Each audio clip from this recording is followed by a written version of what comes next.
Chennai K நகரில் தங்க வியாபாரி சேட் என்பவர் வீட்டில் அமலாக்கத்துறை சோதனை மேற்கொண்டு வருகிறது. அதேபோல சென்னை அம்பத்தூரில் வழக்கறிஞர் பிரகாஷ் வீட்டிலும் அமலாக்கத்துறை அதிகாரிகள் சோதனை மேற்கொண்டு வருகிறார்கள். சென்னையில் 15க்கும் மேற்பட்ட இடங்களில் அமலாக்கத்துறை அதிகாரிகள் சோதனை நடத்தி வருகின்றனர். தொழில் அதிபர்களின் வீடுகள், நிறுவனங்களில் அமலாக்கத்துறை அதிகாரிகள் சோதனையில் தற்போது ஈடுபட்டு வருகிறார்கள். சென்னை கீழ்ப்பாக்கத்தில் இரும்பு வியாபாரம் செய்யக்கூடிய நிர்மல்குமார் என்பவர் வீட்டில் அமலாக்கத்துறை அதிகாரிகள் தற்போது சோதனை மேற்கொண்டு வருகின்றனர். கூடுதல் விவரங்களை வழங்குவதற்காக செய்தியாளர் செந்தில் இணைகிறார். செந்தில், சென்னையில் எந்தெந்த இடங்களில் அமலாக்கத்துறை அதிகாரிகள் தற்போது இந்த சோதனையில் ஈடுபட்டு இருக்கிறாங்க, விவரங்கள்?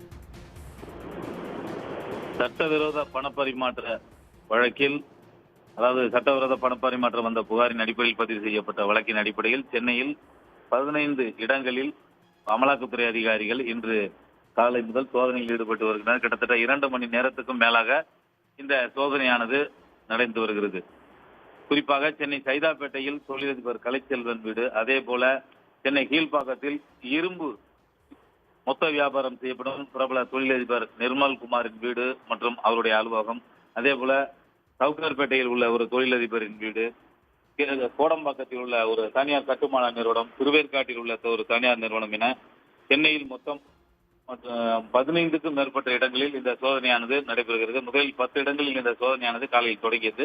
7 மணிக்கு இந்த சோதனை தொடர்ந்து தற்போது இந்த சோதனை நடைபெறும் இடங்களில் கிடைத்த தகவலின் அடிப்படையில் தற்போது 15க்கும் மேற்பட்ட இடங்களில் சோதனையானது விரிவடைந்திருக்கிறது.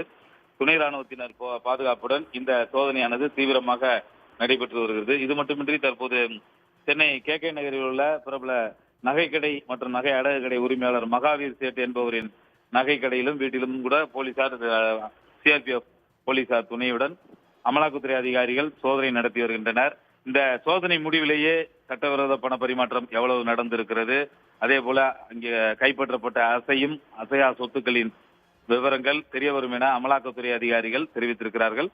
தற்போது சோதனை தொடங்கி 2 மணி நேரத்துக்கு மேலாக தீவிரமாக அந்த சம்பந்தப்பட்டவர்களிடம் விசாரணையானது நடைபெற்று வருகிறது. உடனுக்குடன் செய்திகளை தெரிந்து கொள்ள சன் நியூஸ் பெல் ஐகானை கிளிக் பண்ணுங்க.